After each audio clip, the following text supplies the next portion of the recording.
Welcome to No Longer Conformed. I am Erik Garthe, and we are in class with Ruth.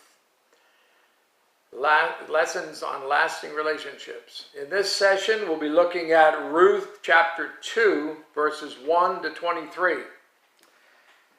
Be what you desire in others. Every person has both strengths and weaknesses. We bring that whole package into any relationship. It's usually referred to as baggage, and that's usually the point of conflict. Another reality of relationships is that, with some exception, people tend to attract those of similar moral character. With that thought in mind, let's consider three characteristics of Ruth that were also true of Boaz. First, Ruth was considerate of others. It's interesting that Ruth asked Naomi for permission to find them food. She didn't have to ask, but she did. Ruth demonstrated an exceptional respect for Naomi. Look at verses 1 and 2 of chapter 2. There was a relative of Naomi's husband, a man of great wealth, of the family of Elimelech. His name was Boaz. So Ruth the Moabitess said to Naomi, "Please let me go to the field and glean heads of grain after him in whose sight I may find favor." And she said to her, "Go, my daughter." Ruth's relationship with Naomi became widely known in the community, including with Boaz.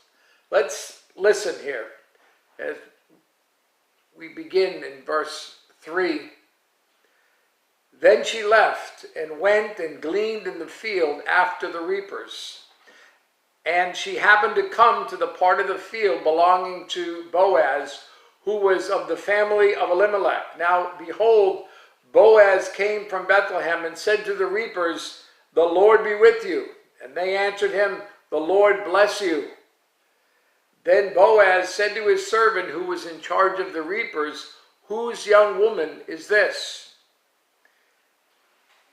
So the servant who was in charge of the reapers answered and said, "It is the young Moabite woman who came back with Naomi from the country of Moab." And she said, "Please let me glean and gather after the reapers among the sheaves." So she came and has continued from morning until now, though she rested a little in the house. Then Boaz said to Ruth, "You will listen, my daughter, will you not? Do not go to glean in another field, nor go from here, but stay close to by my young women. Let your eyes be on the field which they reap, and go after them. Have I not commanded the young men not to touch you? And when you are thirsty, go to the vessels and drink from what the young men have drawn." So she fell on her face, bowed down to the ground, and said to him, "Why have I found favor in your eyes, that you should take notice of me, since I am a foreigner?" And Boaz answered and said to her, "It has been fully reported to me all that you have done for your mother-in-law since the death of your husband, and how you have left your father and your mother and the land of your birth, and have come to a people whom you did not know before. The Lord repay your work, and a full reward be given you by the Lord, God of Israel, under whose wings you have come for refuge." And then she said, "Let me find favor in your sight, my Lord, for you have comforted me and have spoken kindly to your maidservant, though I am not like one of your maidservants." The way she treated others revealed much about her character. She was courteous and very considerate. Second, Ruth demonstrated a goodness. In this chapter, we can see at least 5 marks of goodness. First, She was industrious. Verse 2, please let me go to the field and glean. Second, she had a strong work ethic. Verse 7, she came and has continued from morning until now. She was humble. Verse 10, she fell on her face, bowed down to the ground. Fourth, she showed gratitude. Verse 13, you have comforted me and have spoken kindly. Fifth, she was compassionate. Verse 14, she ate and was satisfied and kept some back. Verses 17 and 18 tell that she brought much of her labor's produce to Naomi. So she gleaned in the field until evening and beat out what she had gleaned, and it was about an ephah of barley. Then she took it up and went into the city, and her mother-in-law saw what she had gleaned, so she brought out and gave to her what she had kept back after she had been satisfied.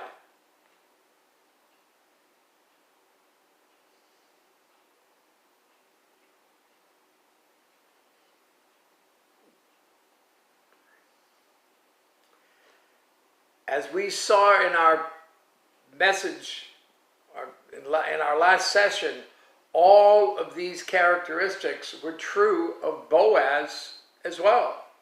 And then third, Ruth expressed devotion to God. What we have seen so far in this look at Ruth is the devotion she had to the Lord and its impact on every area of her life. And the God that Ruth had recently trusted placed a man of similar faith in her path. There was another Ruth, a woman named Ruth Bell, who wrote a poem, a prayer, that God would give her a godly husband. Listen to this prayer of Ruth Bell. Dear God, I pray all unafraid, as girls are wont to be. I do not want a handsome man, but make him Lord like thee. I do not need one big and strong, nor yet so very tall, nor need he be some genius or wealthy, Lord, at all. But let his head be high, dear God, and let his eye be clear.